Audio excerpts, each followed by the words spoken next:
The new social, demographic, and economic realities are not issues that government can successfully deal with. They are issues that will have profound impact on politics, but they are not political issues. They are not issues the free market can deal with.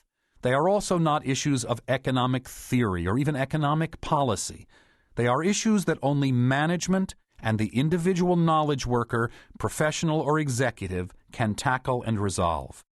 They are surely going to be debated in the domestic politics of every developed and emerging country, but their resolution will have to take place within the individual organization and will have to be worked out by the individual organization's management and by every single individual knowledge worker, and especially by every single executive within the organization. A great many of these organizations will, of course, be businesses, and a great many of the individual knowledge workers affected by these challenges will be employees of business or working with business. Yet this is a management audio rather than a business management audio. The challenges it presents affect all organizations of today's society. In fact, some of them will affect non-businesses even more, if only because a good many non-business organizations, the university for instance, or the hospital, let alone the government agency, are more rigid and less flexible than businesses are, and far more deeply rooted in the concepts, the assumptions, the policies of yesterday, or even, as are universities, in the assumptions of the day before yesterday, i.e. the 19th century. How to use the audio.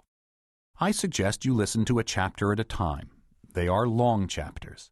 And then first ask, what do these issues, these challenges mean for our organization and for me as a knowledge worker, a professional, an executive? Once you have thought this through, ask, what action should our organization and I, the individual knowledge worker and/or executive, take to make the challenges of this chapter into opportunities for our organization and me? And then go to work. Peter F. Drucker, Claremont, California, New Year's Day, 1999. 1. Management's New Paradigms. Introduction. Why Assumptions Matter. Basic assumptions about reality are the paradigms of a social science, such as management. They are usually held subconsciously by the scholars, the writers, the teachers, the practitioners in the field. Yet those assumptions largely determine what the discipline, scholars, writers, teachers, practitioners, assumes to be reality.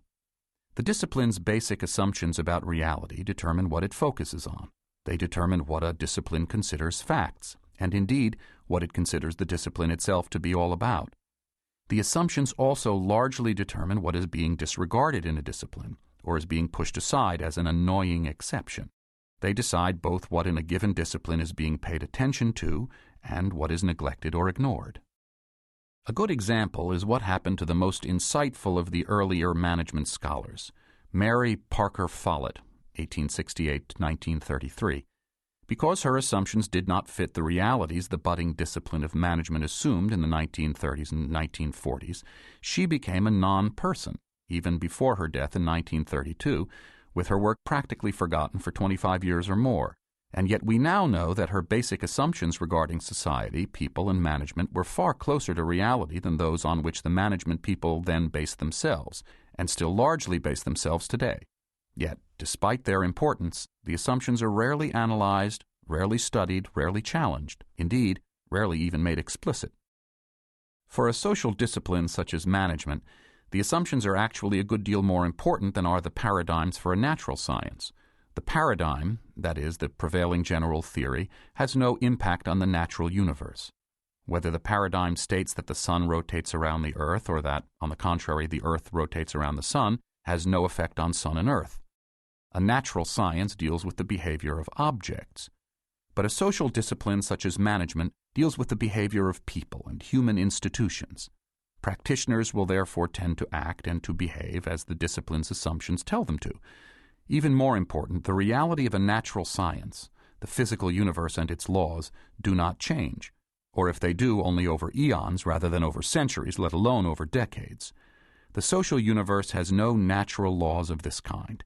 It is thus subject to continuous change, and this means that assumptions that were valid yesterday can become invalid and, indeed, totally misleading in no time at all. Everyone these days preaches the team as the right organization for every task. I myself began to preach teams as early as 1954, and especially in my 1973 book, Management: Tasks, Responsibilities, Practices. Underlying the present orthodoxy regarding teams is a basic assumption held practically by all management theorists and by most practitioners since the earliest days of thinking about organization, that is, since Henri Fayol in France and Walter Rathenau in Germany around 1900. There is, or at least there must be, one right organization. And what matters most is not whether the team is indeed the answer. So far there is not too much evidence for it, but as will be discussed a little later, that the basic assumption of the one right organization is no longer tenable. What matters most in a social discipline, such as management, are therefore the basic assumptions, and a change in the basic assumptions matters even more. Since the study of management first began, and it truly did not emerge until the 1930s, two sets of assumptions regarding the realities of management have been held by most scholars, most writers, and most practitioners. One set of assumptions underlies the discipline of management. 1. Management is business management. 2. There is, or there must be, one right organization structure. 3. There is, or there must be, one right way to manage people. Another set of assumptions underlies the practice of management. 1. Technologies, markets, and end uses are given. 2. Management's scope is legally defined. 3. Management is internally focused. 4. The economy is defined by national boundaries is the ecology of enterprise and management. For most of this period, at least until the early 1980s, all but the first of these assumptions were close enough to reality to be operational, whether for research, for writing, for teaching, or for practicing management. By now, all of them have outlived their usefulness. They are close to being caricatures. They are now so far removed from actual reality that they are becoming obstacles to the theory and even more serious obstacles to the practice of management. Indeed, reality is fast becoming the very opposite of what these assumptions claim it to be. It is high time, therefore, to think through these assumptions and to try to formulate the new assumptions that now have to inform both the study and the practice of management. Management is business management. For most people, inside and outside management, this assumption is taken as self-evident. Indeed, management writers, management practitioners, and the laity do not even hear the word management. They automatically hear business management. This assumption regarding the universe of management is of fairly recent origin. Before the 1930s, the few writers and thinkers who concerned themselves with management, beginning with Frederick Winslow Taylor around the turn of the century and ending with Chester Barnard just before World War II, all assumed that business management is just a subspecies of general management, and basically no more different from the management of any other organization than one breed of dogs is from another breed of dogs. The first practical application of management theory did not take place in a business but in nonprofits and government agencies.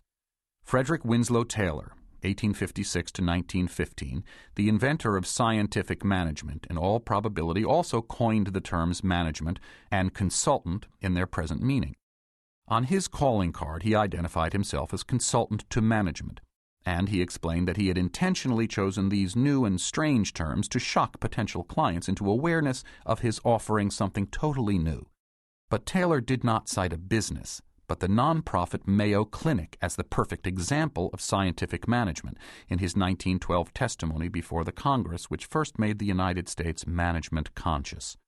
And the most publicized application of Taylor's scientific management, though aborted by union pressure, was not in a business, but in the government-owned and government-run Watertown Arsenal of the U.S. Army.